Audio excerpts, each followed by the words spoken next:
Good evening, everybody. Welcome to Rivalz Race Chat. Clinton and Adam here as we are weekly, and it is race season, bud. How you doing? I'm all right, man. I'm all right. I want the weather Talk to to me. warm up a little bit. Yeah, I mean, Maryville got their night in. It wasn't too bad. We'll talk to a couple of those guys. I got my earphones to work. Now I got to get them in my ear somehow. These are my new custom ones I got from MP Wall, but I haven't had to put them in money yet. Yeah, you sort of put them in and turn them a quarter turn. Yeah, I but they look think. like they're backwards. At least I can hear you. All right. Well, I'm going to have to hold them in. How you doing, bud? Everything good with you? Are you ready to go racing? I'm ready to go racing. Yeah, I'm going a little stir crazy. It's time. There we go. Now I can hear you. Yeah, I was out at the track today. I posted a video. Some folks saw it. It looks really good. Sigger and the guys got it going. We're ready to rock this Friday, which is exciting because it's the earliest we've really ever been ready at Ush Weekend in a long time. No construction issues. The pits are very dry. The whole ground, actually, Glenn's been talking about how dry it's been up there. So we're in good shape. Robbie Longboat has been up there working, putting up banners all week. So we're in a good spot. I'm excited to get going Friday. Dave Hunsinger called me today. He's pumped up. So we're excited. We got a great show ahead for you, though, tonight. What did you just say? About what? I'm excited. I You're am excited? yeah, I'm You're excited. excited? It was a night. All for The- practice. The other stuff stresses the hell out of me, but yeah, for But practice, that, we're you ready know to go. what? I'm so pleased to hear because you don't say that. You know why practice gets me excited? I think because we get to get half the systems up and running. You know, the back gate gets open, the scales, the tech get open. We get the debit machines up and running. We get the timing and scoring loop and the scoreboard. So that's like half Yeah. the workload from an opening night. And a lot of the years, it seems like we just jumped right into race night because the practices got canceled or didn't really get to be as you know, as full of a practice. And I mean, some nights we're on a Thursday just trying to get some laps up, not really with the full practice experience. For the first time, Adam, though, pit notes came out today to our teams. We have added sessions for the 410s. So if teams are planning on testing their 410s and their 360s and either or, that way we're not putting the 360s out there with the 410s. They can kind of get a real grasp of what they've got with the other 410s out there, and they're not kind of, I don't want to say hampered by the 360s, but they're really going to be let those 410s eat. So excited to see that. And of course, any division that's racing at Ush Weekend is welcome to come out Friday. Pit admission for everybody's $25, whether you bring a car or whether you're just there to kick the mud off. And we get going. Today, we're going to welcome Shane Pierce, Cole Quinton, Mike Bowman, and we invited Stewart Friesen. Not sure if he's going to jump on. We got some Stewart talk a bit later in the program if he doesn't come on. So we'll talk about that a little bit and what's going to happen. And will he be coming to Ush Weekend? So we'll talk about that situation. There's also some other Stewart news about this weekend coming up. We'll get to that in a little bit as well. Where do you want to go first, though, Adam? Wherever you take us. We've got our guest is here. You saw that, right? Oh, no, I'm not. I'm messing. I'm a mess today. All right, let's bring Shane on. Right from the rig in the practice shed, we're bringing on Shane Pierce. I assume that's your iRacing rig, Shane? Yeah, that's what I race in. Yeah, it's an old 2002 Bicknell cage that I cut up. Got my steering wheel, my pedals all in it. So you sit right up like you're in a modified in it. Everything is like the wheel is. Yeah, the wheel's exact spot. I actually cut the wires on my pedals and extended them to fit in the exact spots and mounted them. And I got a racing seat in here and, lights and got a little tarp over top to feel like the real deal. That's awesome. That's cool. I saw one of the guys had I think it was, who was it? Garrett Mitchell there. He was out and he had his rig and someone walked in. He's like, "You're distracting me." Shane, iRacing, how relatable is that to the Saturday night Maryville, modified program you're running? It's the closest you're probably going to get to driving a modified if you can't afford one. But I think I like more of racing somebody on it, you know, racing for the lead or slide jobs. Like, when can you practice a slide job ever? And it's a simulation, but you still get to practice that and just being around other cars and stuff. I think that is the biggest and best part about it. Is there a track that's even similar to Merrittville, Shane? Weed Sport's probably the closest, but it's just a little smaller, tighter, but it's the same shape relatively. Spencer, show some of Shane's social media posts, because that's why Adam called me today and said, I want to get Shane on because I like what he's doing with social media. You take it away, Adam. We're going to show a couple of screenshots from your YouTube page. Tell us what's going on there, and Adam, take it away. Shane, I just love the way you bring your fans along and share your experience, even when it's not the best weekend. You had a solid run on the weekend, a good top 10 finish, but it's just going to make it that much better the night that you win because the fans have been with you through it all. How much effort do you put into these videos? They can't be easy to make. It's a learning process, let me tell you.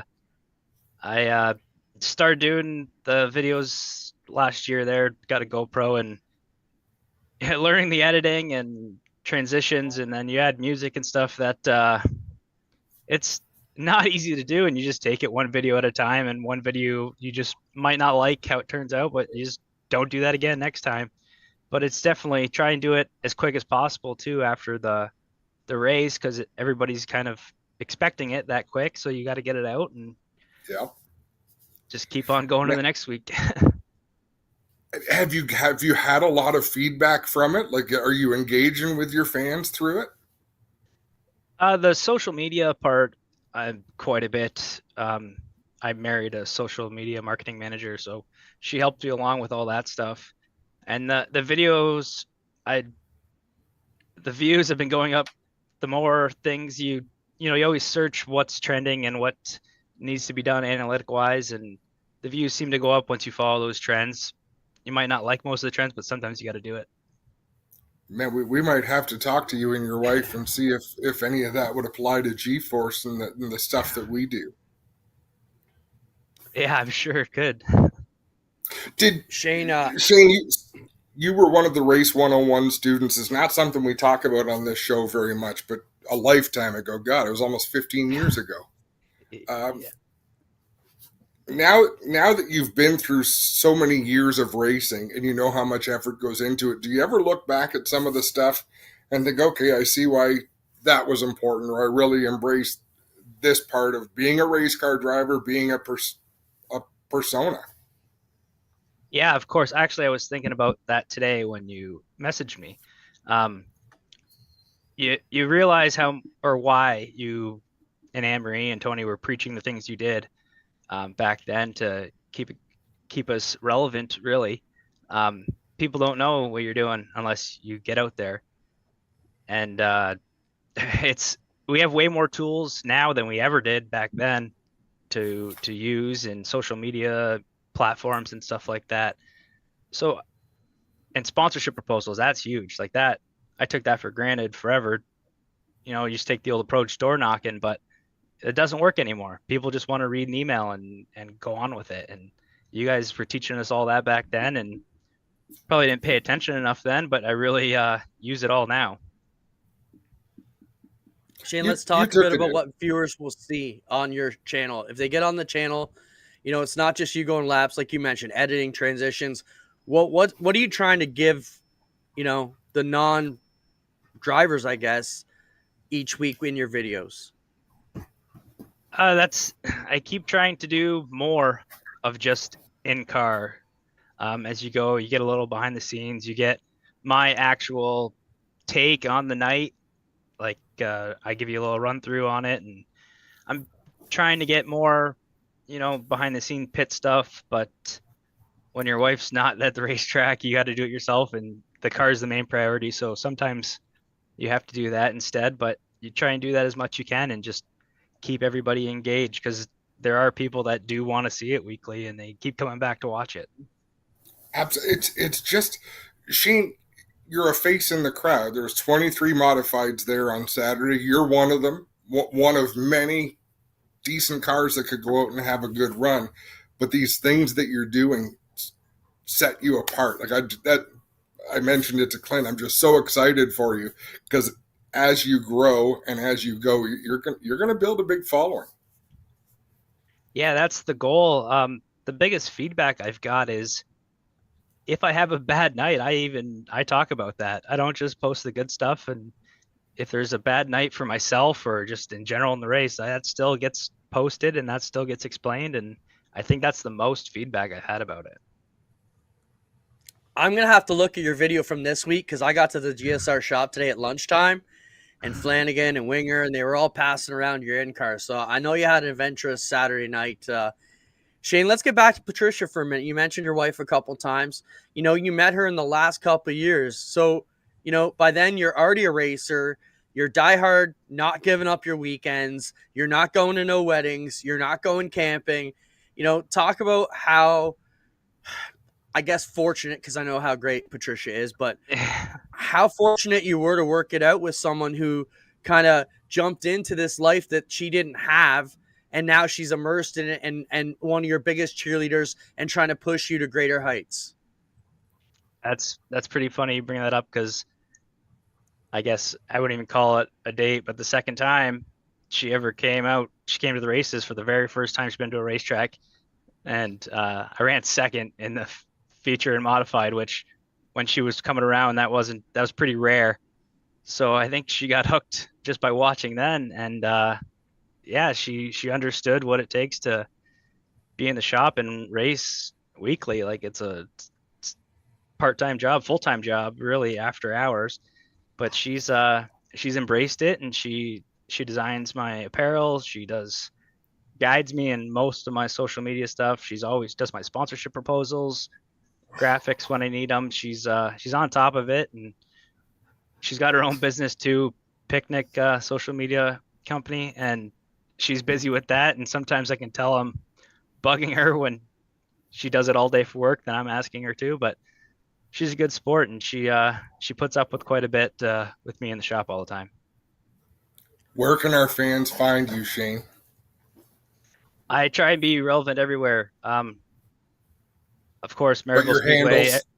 Yeah, Maryville Speedway every Saturday, but Facebook, Shane Pierce Motorsports, as well as Instagram, YouTube. It's a SPM 88. I'm on X. I'm just trying to be everywhere and post as much as possible. And folks, draw your own conclusions. It's very hard to not like Shane Pierce. You're just all racer, all heart. Like I'm a big fan. I got two things for you. So Shane, I want to ask you a question, and then I'm going to prompt you into telling me a quick story. Okay. So first off, it's no secret that the 88 is one of the lower budget teams, that you guys have a harder battle than a lot of guys to fight up that hill. What's the goal for you and Big John every Saturday when you get to Maryville? Be competitive. That's the main goal. We've learned to set realistic goals.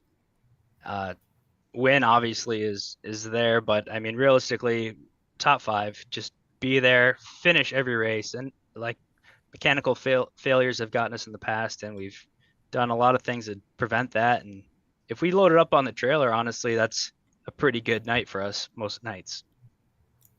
Okay, the story I want you to tell, and we had tipped a few at T-Max when this came out, so Adam, follow along with me. In the spirit of the Outlaws coming back to Ohsweken, Shane was a very young teenager, probably 14 or 15, driving, it might have been the Mikey Granton car at the time.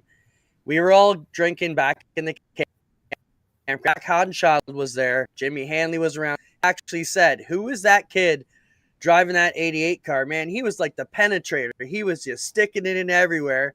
That's how Shane got the name The Penetrator, was from Jack Hodenschild at the Ohsweken Outlaw race. So, of course, we latched onto it. We thought it was hilarious when he's a teenager. Now, he meets Patricia. Now, do you want to tell the story about, I'm not sure, was it her parents or her teenage daughter, but was wondering, Mom, why is someone in The Penetrator texting you? Yeah, so before I actually met my stepdaughter Lexi, she would see her mother's phone and the bubble would come up TP. So she called me T-Man forever because she didn't know what it was until she saw it open one day and it said the penetrator. And of course, the next dinner she had with my in-laws, she said they'd call him the penetrator, and they hadn't even met me yet. So that's they probably drew their own conclusions right away, but yeah, it's kids, eh?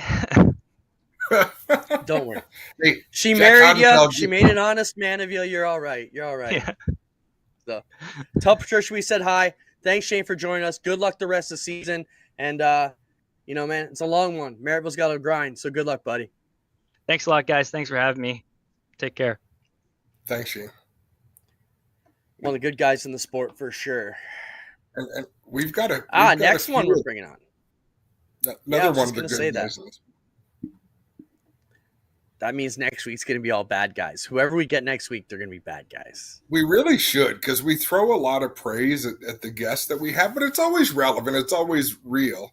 But we should get a couple of jerks from the sport to, well, you and I should not pick the weeks, but we could just purposely pick someone we really don't want to talk to and have fun with that. I show up with you every week. Fair enough. Let's get into our next guest, who we do want to talk to, Cole Quinton. He turned us down.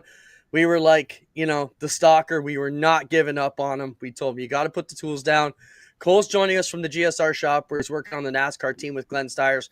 We know him here on G-Force TV as driver of the number 18 APC, late model. Cole, welcome to the show. Good to have you, bud. We appreciate you dropping the tools there and joining us to talk about your season and a little bit about what you're doing with Glenn. Adam, take it away. What do you want to know about Cole Quinton? Well, first off, Cole, say hello.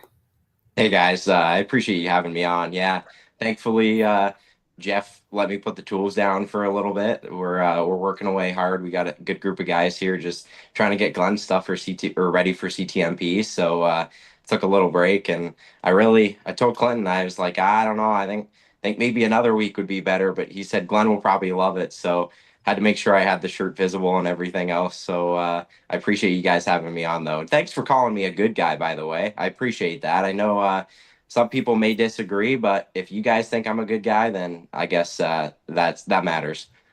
I might be a little biased because I've known you since you were a kid, but you are a good guy. But let's fill people in. Cole Quinton is probably the smartest race car driver that you're going to see on G-Force TV. Talk about your schooling, Cole. Maybe school smart wise, but I still have a lot to learn when it comes to the racing thing. I'm actually a mechanical engineering student at the University of Waterloo. So it's a program made famous by Cole Quinton. That's the program he went to school for. So a lot of people know it and associate myself with that, especially because of the name. It's definitely a tough program, but I took that path for kind of the idea of I want to go stateside and work within racing one day. Reason why I'm actually working with GSR on my co-op term right now. So I want to thank Glenn and Chantel for allowing me to be here, and also the Lapsevich group. Been great working with these guys, just learn more about race cars and trying to help out Glenn's program where I can, and just kind of build that resume and hopefully move stateside in the years. When you talk about working with Glenn, what specific are you working on? Any specific thing, or just jack of all trades and whatever needs to be done there in the shop? I'm just kind of working on everything right now. Ryden and I are really focused on rebuilding these cars. His Outlaw and his Pro Late model this off season, but also Glenn's got 2 new cars coming for the Pinty stuff, and it's been fun trying to make his backup cars better and also improve his short track stuff as well. So I'm just kind of learning everything from doing tin work to just learning basic mechanic skills and stuff like that. I was fortunate enough to also be with Glenn in the summer when we went just around Canada with the NASCAR Canada series. So I did mainly tires for that portion of the time, but when we're in the shop, we're all just kind of picking up wrenches and doing whatever we have to do. So talk about, Cole, how hard is it or how easy is it to translate the kind of thinking you do as an engineer at Waterloo to the collection of nuts and bolts that is a late model? I mean, there's theory and there's practical. How hard is it to marry those two and really make gains? You know what? Like, I think Ryden Lapsevich is obviously a good buddy of mine, and I worked together with him last year in APC. We talk a lot about, why, let's say, a setup adjustment can do something, or a certain, why does it do this, and not just the it does that kind of reason. And I would say a lot of even the physics concepts that I've learned within engineering really help to apply that. But, I'm still early. I'm just finishing up second year, and kind of third year and fourth year is really where you really get into the nitty gritty of aero and fluid dynamics and stuff like that. So you kind of learn maybe a bit more about, racing concepts within those years. But I would say, if there's one thing I've taken out of it, it's that what you put on paper doesn't always work out, and I think racers know that especially. You can set up the car on scales and be like, this makes sense, and then you show up to the racetrack and you're completely out to lunch. So I've really had to learn that, but I'm looking forward, especially in the later years, the harder years of engineering, exploring more into those concepts that can help me with my own race car. So yeah, I'm just looking forward to, trying to learn as much as I can with the GSR guys right now and the Lapsevich group, and then also within my own racing and taking it hopefully to the States one day. Cole, what's going to be going on with your APC program this year? How do you feel the 18 is going to fare? Are you excited about the year?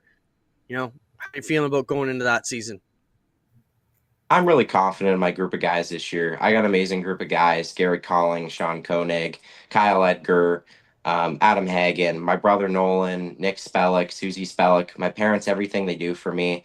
I have a really great group of guys around me, guys that are willing to learn, and we've humbled ourselves and kind of taken, it one step at a time while adapting to this APC.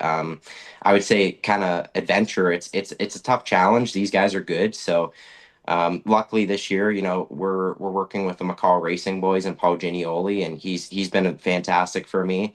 And I'm looking forward to continuing that partnership and just seeing what we got this year. We went out for testing Saturday and just kind of shook it down, and we're hoping to build onto that for the race. I think it's May 18th at Sunset One. So I'm really confident. I think we can go compete this year, and I think we're flying under the radar a bit, but that's the way that we want to be. Well, listen, I don't want to keep you too long because you got to get back to Jeff Lapsevich I know. and the rest of the crew, Cole. But thanks for coming on. Where can people find you? And do you want to talk about any of the charitable stuff you're doing this summer, or do we want to hold off? We can introduce it. We've got pretty much things settled out. So for those of you that don't know, we're just partnered up with the Sick Kids Foundation for this year. I'm a Sick Kids patient. I was a Sick Kids patient myself when I was younger. I had a herniation of the brain, and thankfully the Sick Kids Foundation took care of me. And this has been something I've wanted to do with not knowing how much time I have left behind the wheel with my school, as I talked about. We're partnering up with the foundation this year, and we're going to have a race day. It's June 12th, I'm pretty sure. That is the London Recreational Racing 100. So I want to thank Mike Smith and John Caselli for allowing us to do that at their event. We're going to have more details released soon about how you can support. We're going to have T-shirts.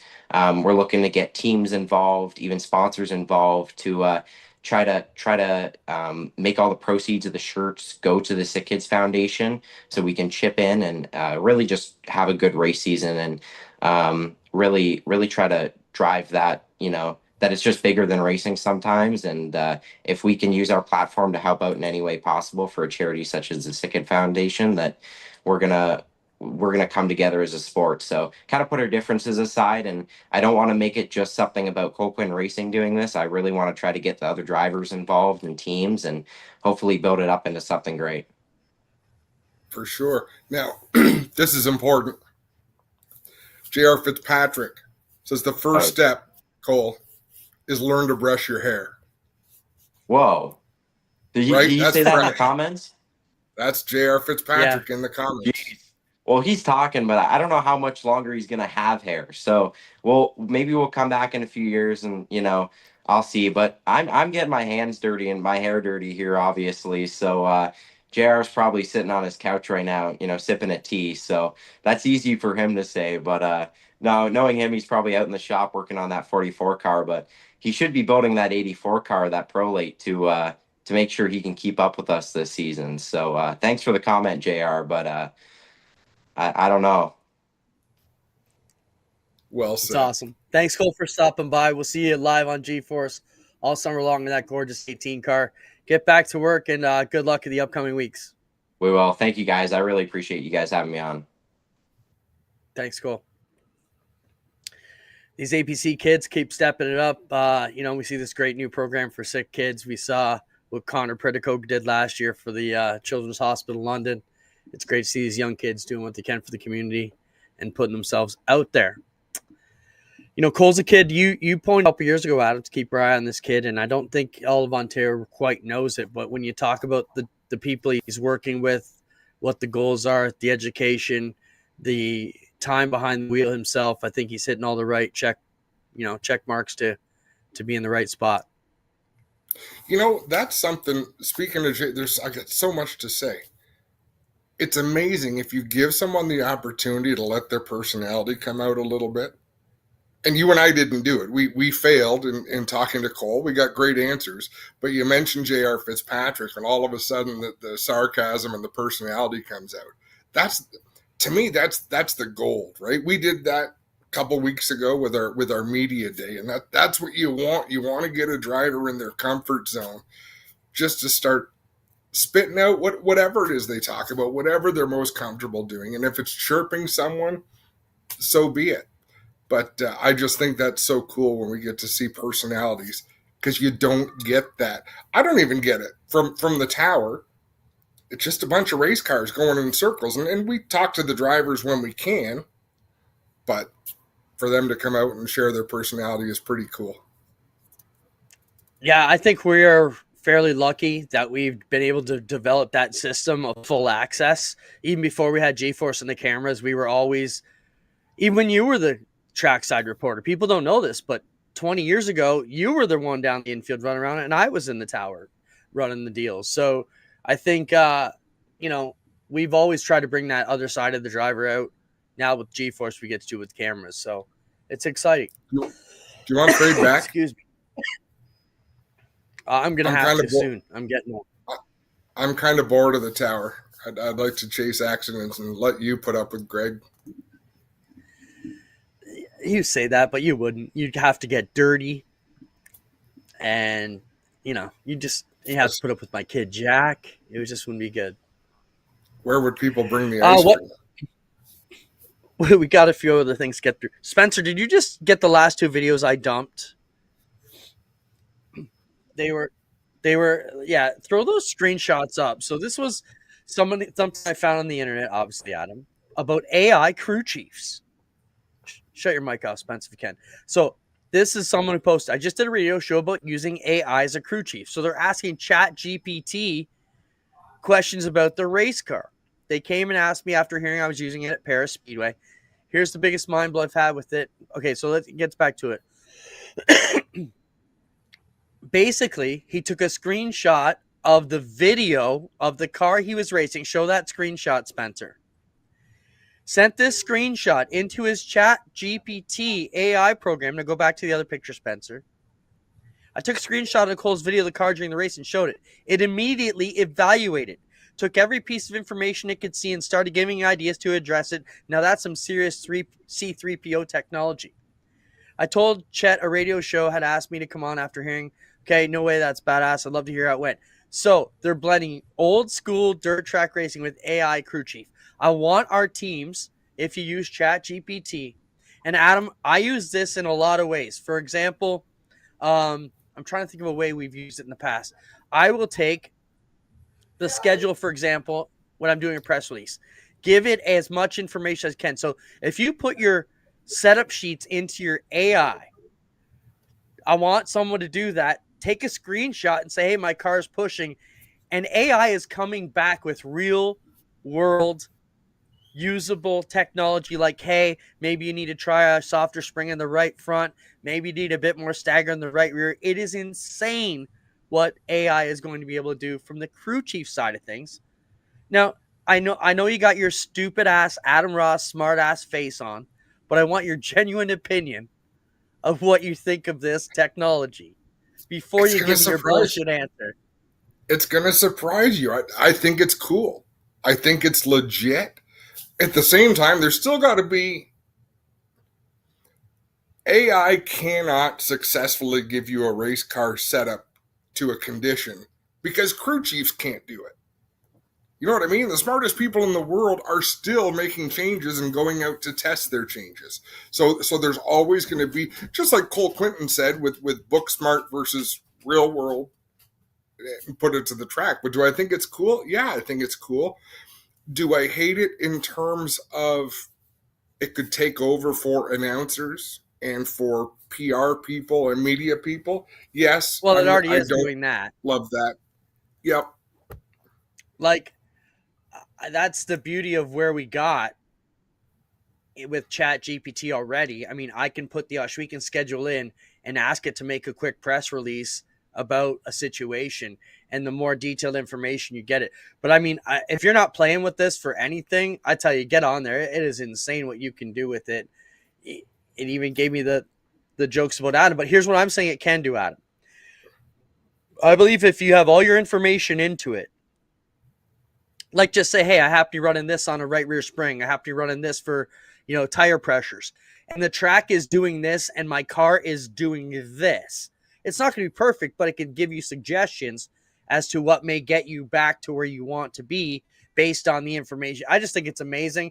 And this is pretty much everybody's input into this system, right? Yes. So where this is getting you, I call it the greasy tricks of racing, where, this is where a guy like a Junior Hanley can give you all these old slick tricks that they used for 6 years. Well, ChatGPT has heard a lot of them too. So if you don't have a Junior Hanley type guy, or even a guy we just talked about, Jeff Lapsvich, he's been around for enough decades to see every little trick you can do to make a race car go around.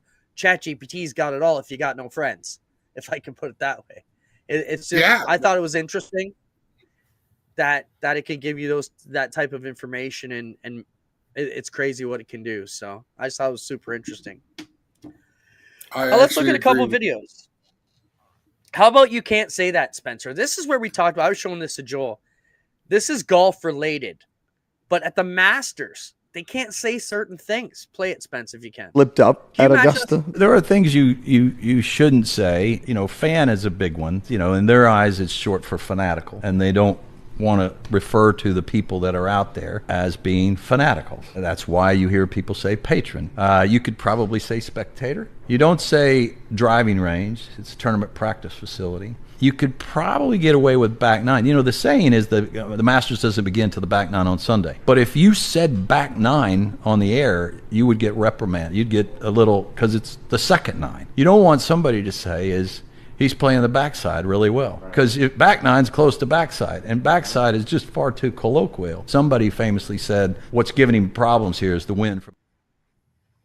How's that, Adam? Imagine if he came out and told you you're not allowed to call it the backstretch or the warm-up track. It is now it's the engine heatification circuit, You've got to stay true to your brand. My favorite example of that is Vince McMahon's list of things you can say and things you can't say. Use this term. We'll bring it up one of these weeks. I think we've brought it up before, but use this instead of this. Here's why. Avoid this word for this. It's all got a reason. Do I agree with it all? Not really, but I am far from Augusta branding. Did you watch WrestleMania on the weekend? Freaking right, I did. I caught the Sunday headliner. I don't want to get into big wrestling talk. I thought it was terrible, and they had me sucked right in. But the John Cena Cody match, it blew. It was terrible. You could see them talking. You could tell them the line. It was just bad. And you know what? Last year WrestleMania, I was all in on the Cody Rhodes story. I don't want to get into it, but I just tell you, I watched it, and I'm into it lately. But just the Cena, I was unimpressed. Line, I was unimpressed. It lacked a bit of something. All right. How about motor economics? We talk about what engines cost. Mike Bowman should be joining us here soon. We talk about what engines cost. This is Tanner Holmes, and this is a young racer that we have to get on this program, Adam. I've been talking about it for a while. I don't think there's anybody better in the 410 sprint car world than Tanner Holmes, like at relating to the fans now, giving us an inside look, whether it's what the one-way radio does or motors. And this was his post on engines. And, you know, we've been talking a little bit the past few weeks about racing economy and the economy of racing and the money side of things. This is a look at what a 360 and a 410 sprint car cost through the eyes of Tanner Holmes. Roll it, Spence. 360 engine, so we'll start with that. If you're going to buy a 360 engine brand new, I feel like you're going to spend, probably north of about $60,000. Now that number might be close to 70, maybe it's close to 60. It kind of just depends on the engine builder, but I would say like around 60 or a little bit more is a very, very solid number. Now the used market for 360s does look a little bit better, as you could probably get a used engine, something solid around maybe 30, a little bit less, or 35, maybe upwards of almost 40 grand. Especially if you're out here on the West Coast and you're kind of running some smaller racetracks. I've seen some go for like 24, 26. And they're still good engines. Of course, they have several nights on them, or they might need a refresh, or they went through a couple cycles. But you can get 360s, in that lower 20s if you come across the right deal. So now to talk about 410s. I don't have a 410 sitting in front of me, but if you're going to buy a brand new 410 engine, you're probably looking at, about $70,000 or more. Maybe brand new, you could be a little under 70. Like I said, I don't know, every single engine builder, but I feel like that's kind of your number is 70,000 or more for a brand new engine. Now the used market's of course a little higher for the 410s. I would say between 40 and 50,000, where 50 is probably, a very common number in the used market, maybe even a little north of that as well. Oof, gives me chills. Right? We need to get our next guest on here. But it's real. Like it's man, when you can pull back the curtain and show people what's what. Yeah, like you can get a turnkey sprint car, crate car for about 25, definitely less than 30. And then to go 360 racing, like for a new motor, I'm doing the math here, and 70,000 is all of 95,000 Canadian. It's crazy. Let's bring on Mike Bowman, one of the first winners here in the province on the dirt. I don't want to insult the mini stalkers and the mod lights who came before you, bud, but you grabbed the big win on Saturday. Mike, to be back home. Now, for our viewers who know you as a sprint car guy, because that's where we have talked to you most, 3 years ago, though, you left Merrittville Speedway as the champion to come sprint car racing, probably the first champion in Merrittville's 70-plus year history to not come back and try and defend your title. You left to go run sprint cars, had a couple good years there, one really good year there. And then now you've gone back to the modified. So I know your story, Mike. Maybe let our viewers know what the plan is, not giving up sprint cars totally, but why did you feel it was important for you to be back racing on Saturdays at Merrittville? Just kind of like with our withdrawal from the crate sprint, the fall of the action sprint tour, not being in the car as much as I feel like I need to be at my best. That was my home. That's where a ton of friendships are. My family comes, it's quite the haul for my wife and our two little kids to come all the way out to Schwegan on a Friday night. Our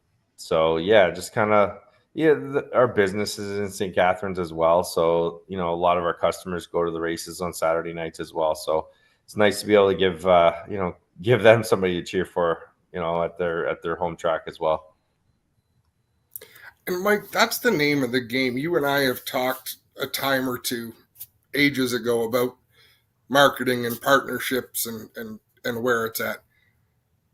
Business to business is where it's at. How effective is that to be able to bring people out? You become the centerpiece, but it's a great way to connect. Yeah, I mean, when you got, an operation like ours where a lot of our funding is coming from the vendors we're distributing and the products we're distributing at the shop. And, when people, see those brands that they're using in their projects every day or whatever, supporting racing. And it kind of ties it all together.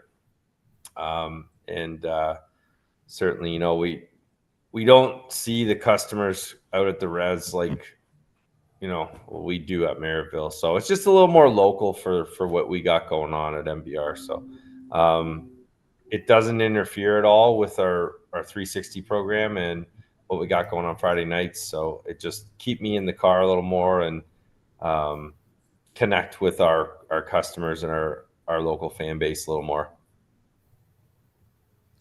Mike, how did it feel to be back in the modified? I mean, those cars have changed a lot. When you left, you were driving an open motor, non-sail panel car. Now you come back with the W16. You've got sail panels on the car. This left side Panhard bar situation in the modifieds that everybody's talking about. It's been a hot topic. The cars are, at least from the outside, on paper, seem to be totally different. How is it from the driver's seat? I mean, they're pretty gripped up.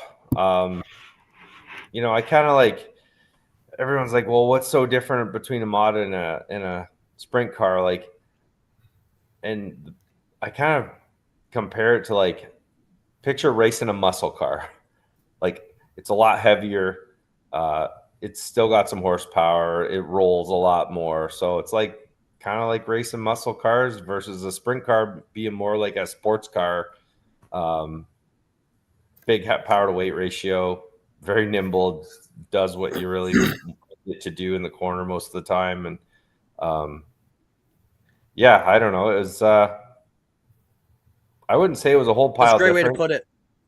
Yeah, I wouldn't say it was a whole pile different from the spec head. I think the engine is a lot more drivable than the old spec head mod. Like they had a little bit more torque than the W16. Break the tires loose a little easier. But this engine's definitely a little more forgivable on the foot coming off the corner. Sail panels certainly help keep you gripped up in the corner with the extra board in the wind in the corners. And the left side Panhard bar, we've been running that since like 2017. So that really wasn't anything different. I mean, the springs on the car are just about the same as I was running when I left in 2021. So, not a whole pile different. Car handled great, and we drew well. It was heads up, so we won our heat, started third, and pretty clean run. Got out front, I think by lap 19, and wasn't really challenged after that. So pretty clean, easy night for us. Mike, can I put you on the spot? Go for it. Awesome. You made a Facebook post. I thought I misinterpreted at first. I thought you retired from racing. That was my stupidity. No. But you said you live more in 5 minutes behind the wheel of a race car than some people do in their whole lives. I believe it wholeheartedly. Can you explain it? Just like some of the stuff you get to experience, like the Nationals last year, those 35 laps, I've raced 100 lappers. I raced 150 lappers. Those 35 laps coming from 15th up to 4th. It was the most insane race I've ever been in my life. Like, I was working my balls off the whole time, racing and battling steady for 35 laps. And I don't know how many minutes that took, but like, I don't know.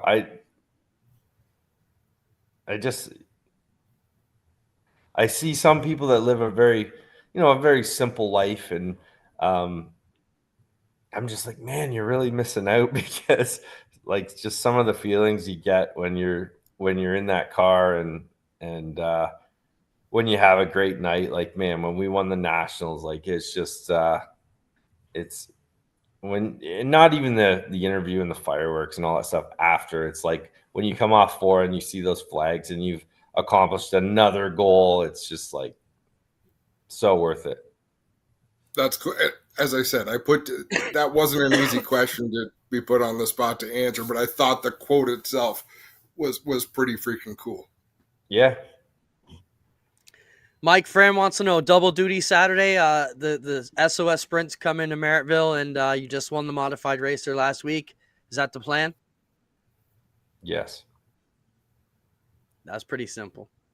Mike, let's talk about, what the goals are this year. You got 2 different types of race cars, 2 different tracks.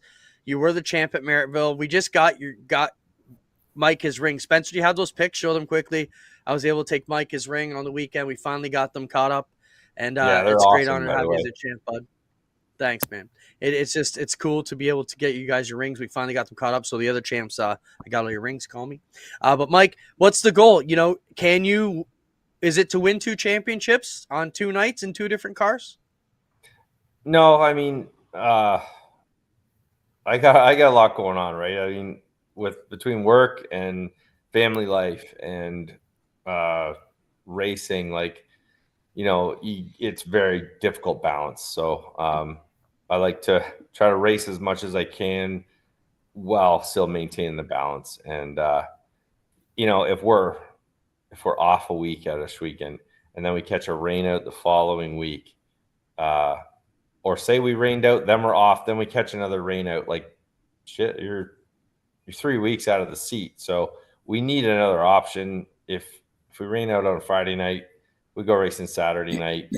Maybe I'll do both. Maybe I won't. Like, but I'm not going to run for points at Merrittville. So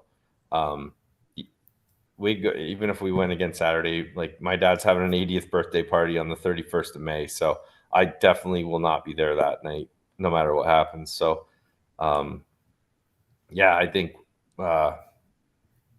just try, like I say, try to keep it in the seat at least once a week.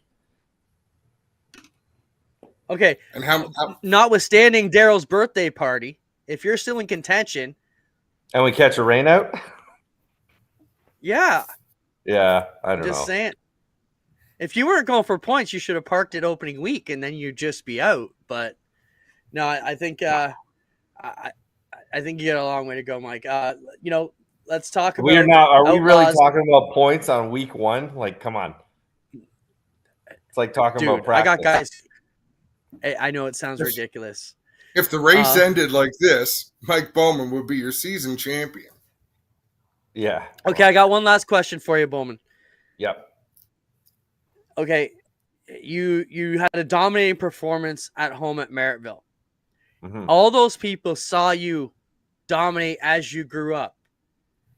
You come to Wash Week and you dominate a year in sprint cars, and everybody treats you like an alien who's this guy who never won a race. Did it feel good to go home on Saturday, clean up, and feel validated because they knew you deserved it, as opposed to the I'll call it bullshit that you went through at Wash Week when you were winning? It felt a lot more normal to win a race and have people come by the trailer and have beers and hang out and be out of tech in 5 minutes. If that's what you're looking for, like, yeah, when I win at Merrittville, nobody seems to, want to burn my shit down. It wasn't always the case, Mike. Fun. They're not buying fish finders to put you out of business. So, Yeah, those won't put me out of business, bud. No, Mike, we appreciate you being here, man. It's always good we can have these friendly conversations and call you guys up. I know you got to get back to the Leaf game. How are they doing, by the way? 2-0, about 13 and a half minutes to go in the second. For the Leafs? 2-0 Leafs, of course. All right. Thanks, bud. Adam, anything else? No, man. Good to talk to you. Congratulations on your win, and look forward to seeing you soon. Okay, we'll see you guys soon. Thanks, Mike. Ciao. Well, that was some fun stuff. We got videos of the week. We have picture drop, and we have a quick Tony Stewart video. Tony was on Kenny Wallace's program the other day, and Kenny asked him what 2 regrets he had. And one of them was the Kevin Ward Jr. situation. So we'll hear what Tony has to say about that. Roll it, Spence. Get asked a little more frequent now. If I could go back, what would I change? And there's 2 big things. I mean, there was a race in New York that I wouldn't have went to because I wouldn't have I don't ever want to have to go through what I went through, what another family went through, and I still get blamed for it all the time, daily, by people that have no clue what the hell they're talking about. And I still get blamed for something that was not my fault. So I would not have went to that event. That's one of the two things that I would have changed in that. The other thing that I would have changed is definitely during my NASCAR career, and the majority of it, I would have loved to go back and treated people better. I was so intense with racing. I was so on edge all the time. There were a lot of things I didn't like about NASCAR. There were a lot of things I didn't like how they did things. I didn't like how a lot of it was done. But while I was there, I mean, all I cared about was winning races and what we had to do. And I was not a good person to people. I just wasn't. I mean, we had a lot of fans, and I was good to a lot of people, but there were a lot of people I wasn't good to also. And that is the single biggest thing that if I could go back in time, that is the one thing that I would definitely. I think they both make sense. You know, obviously Kevin Ward Jr. was a huge situation. But Tony did have that attitude as being a bit of a dick at times. And, you know, is this a sign of maturity? We always joke when you have kids, it kind of wakes you up a bit. And, you know, he's got his new baby now. And you cannot discount what he's done, though. Like, that NHR victory put him in a class of champions, of guys who don't do a lot of stuff that he's done. So did you happen to see Bob Miller's post on Facebook? No. About that clip, that interview. So when Clint and I owned Dirt Track Digest, Bob Miller was one of the moderators. He was also the videographer at Weed Sport in Canandaigua. And he shot that night with a brand new camera. And you're aware of this, aren't you, Clint? Yeah, I think so. He caught what happened in high definition, and we're kind of inside baseball. We're with him in the background. He would not show that to anybody for any. TMZ offered him thousands of dollars for that video footage, and Bob Miller needed the money, and he never would give it up. He was witness number one when things went to trial. He was called upon to come in and present what he had shot. But it was more than just Tony Stewart and Kevin Ward that night who were affected forever.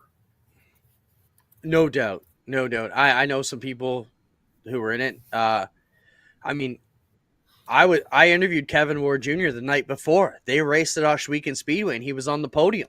So, you know, we had talked to him. So we were a little bit close to that situation too. But yeah, crazy. And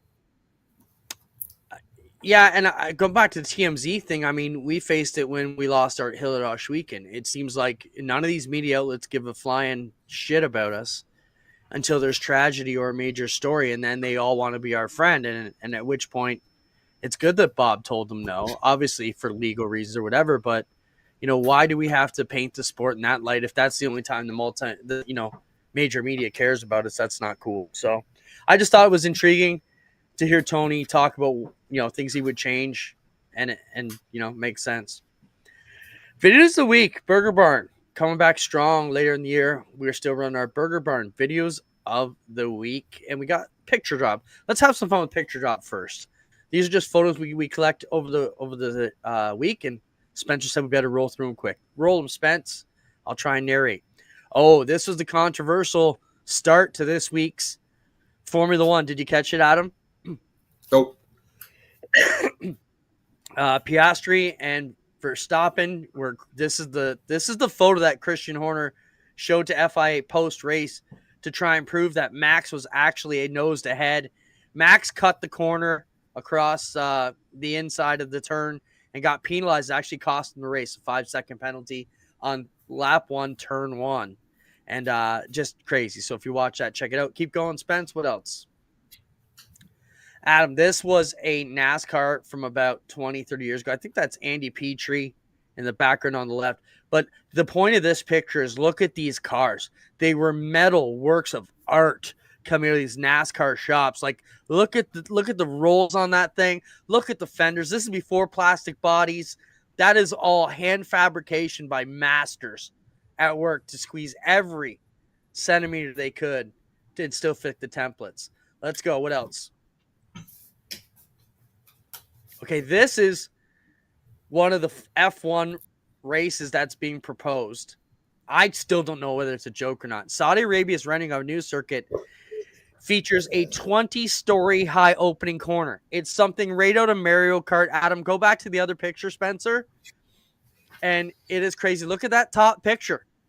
If you happen to catch a wheel, it's a long way down. Yeah, I don't think FIA would approve that. That's crazy. Crazy. Still, they're putting it out there. It wasn't on April 1st, so we went with it. Keep it coming. Last week, we did one of our school programs. This is Glenn Stiles talking to the children at one of the public schools on the res, something we do. And it was great, Adam, to take this out. We do a bit of assembly. We have some fun with the kids. Then we take the race car outside, and the kids, every class gets to come up. Brought the boss along. He was handing out hero cards. Just a great way to get these kids up close to the race car. Keep it coming, Spence. Championship rings, we already saw that. We can move on from those ones. These are this year's championship rings. Gorgeous pieces that we're happy to give out to our champions. Okay, so Warren Conium called me the other day to book some passes for the Oshweekend Outlaw race, right? And look at these cars.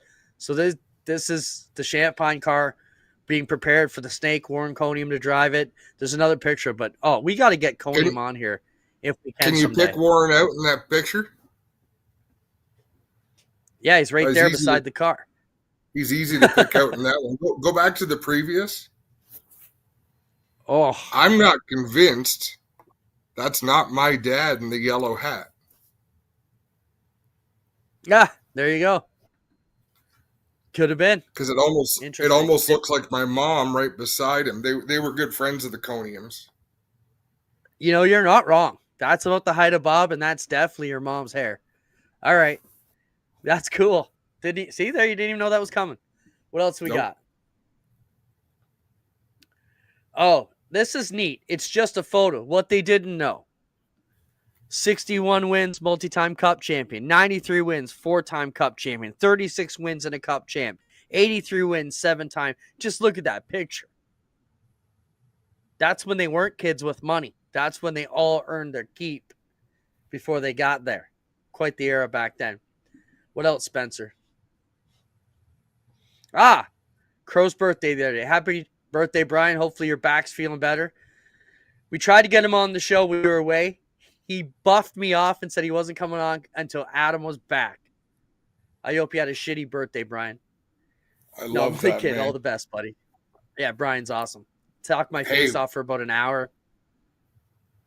While we're sending well wishes of people that have sore backs, Adam Lockwood laid up for a little bit with a serious back injury, so we'll wish him a speedy recovery. Of course, the owner of Grisdale Racing Products, big supporter of the APC series, lots of different racing in Ontario.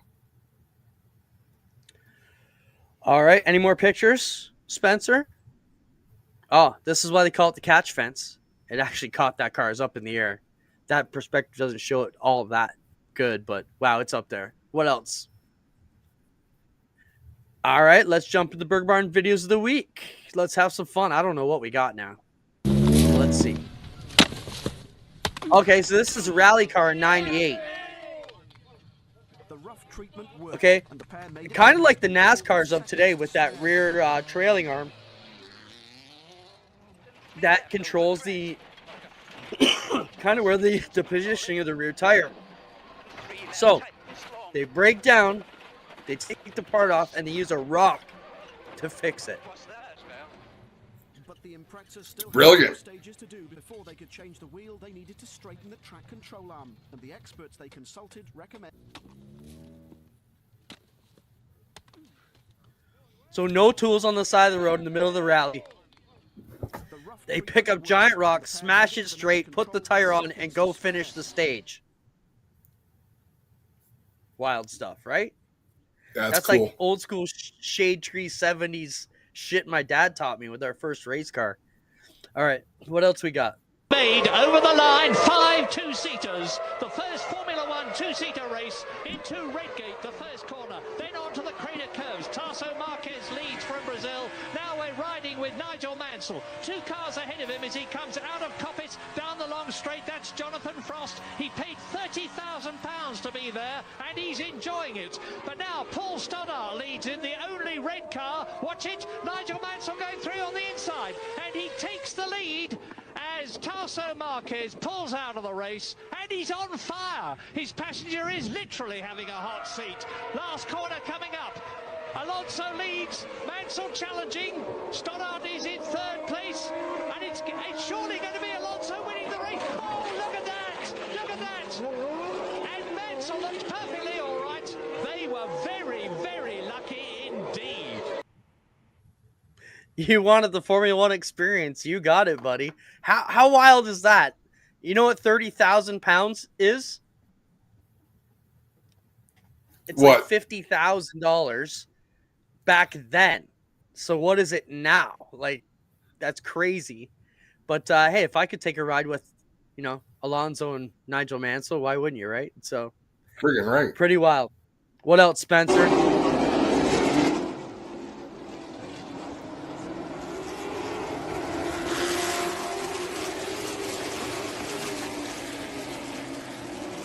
Yeah, I'm not sure what this one's about. This? Yeah, this is the track in Tennessee that opened back up to a huge crowd. All right, looks great. Yeah, And we don't often get tracks back, right? Exactly, and someone made a post and compared it to Bowman Gray. It looks like it's got quite a bit more banking than Bowman Gray, but very cool to see something like that come back in a huge crowd. Spencer says like Bristol. Do you have the Bowman Gray clip, Spencer? Play whatever you got next. People to one another. Austin Jones, though, will be happy. Picks Okay, up the stop win it here with first, relative Spencer. ease and had a fast- Okay, Adam, I have been busting balls about Bowman Gray. I think this is set up. I do. Just listen to Matt Dillner's call and listen to the genuinity of his voice. It seems like he knew this bullshit was coming. Play it. People to one another. Austin Jones, though, will be happy. Picks up the win with relative ease and had a fast car in these QRC HVAC Refrigeration Street Stock Series. And now Zach Staley's getting out of the car. Here we go. Staley's out of the car. Staley's out of the car. He falls out of the car. He's got the helmet off. Open face. Gloves off. Halvey is trying to get out of the car ferociously. A takedown. They're trying to restrain. It's staged, man. It is staged. It has to be. He's slicking back the hair, letting Halvey coming out of the car. He's knocked down right now. Here comes Halverson. Halvey getting in there. Madness at the madhouse. They're on the ground. All right, pause that, Spencer. The dog. All right, Clinton, you're a track manager. I come up to you because I'm with the first guy that was on the scene. Your freaking officials just held my driver down while another driver came and attacked him. Yep. Are you going to arrest him on the spot? Like, your officials shouldn't be holding down one driver while another one piles on. Because it's all bullshit. And look at the cops at these things. How many cops are going to... They're the most useless cops I've ever seen at any event in my life. Because they're in on it too. How many cops does it take to stop a Bubba? And it's just bullshit. Matt Dillner's voice gives it away. I'm sorry, but his call of that race and the call of the fight... Look, they need 19 cops. Come on. It's all a show, man. And someone called it out on it on Twitter this weekend and said, it's more real than that bullshit going on at the other track. I don't know. To me, it is staged. It's scripted. There's no way. That doesn't always mean bad, but they're blending sports and sports entertainment. All right, well, wrestling, we know that. Why can't we just say it's sports entertainment? Somebody get offended. Okay. Anyways, that was my thought. As soon as I heard the call of the fight, I'm like, that's total inauthentic bullshit. All right, let's go, Spencer. Now another run by Wagner. Wagner looking for a slide job. This was a phenomenal battle. Does it stick? Yes, it does. We got a new leader with 8 laps to go. It's Logan Wagner. Widow's going to look to respond with a slider of his own. He gets it. I'm not a huge fan of Earl Hume Jr., but he's a great call at this race. Being thrown in this one. Now Widow looking to go. Like, I think he does a great job calling this race. I'm not a fan of his like chili bowl work, but man, he's good here. 7 laps to go. It's Widow. Contact here on turn number 1. The leaders get together. Hard hit to the outside wall goes Justin. What you don't get from this video is that is a bad, fast racetrack. What just happened with 7 laps to go? Wild. He comes out, not much happens. They just jaw jack a bit. All right, keep him coming, Spence. Red conditions. See Dietrich. Okay, Here on the replay, Danny hustling Dietrich out has of his car. he wears the black hat a lot of places. These are 2 videos that came out this week of him saving a young racer. Could tell his car was going to be on fire. Jumped out of his car, went and pulled the kid out. And there was a lot of good positivity towards Danny Dietrich this weekend, saying for as much negativity as this guy, he's still a good guy at heart, and as shown by his selfless actions. And that's always great when we see racers help each other out. Yep. Rick Wilson did that for Ryan Conium, or the other way around at Ashweekend one time. Yeah, that video's in the crash video I played at the kids. You know, we put on the best passes. They just want to see the fires and the crashes. All right, keep it coming, Spence. We're almost done here tonight. Oh, I put this on, Adam, because every time we go to Motorama, somebody asks, oh, what kind of buggy is this? Well, this is the closest buggy to a sprint car I've seen, so I can see why they're asking what kind of buggy this is, and we get all insulted. But watch these things go. Play that again, Spence. If we can.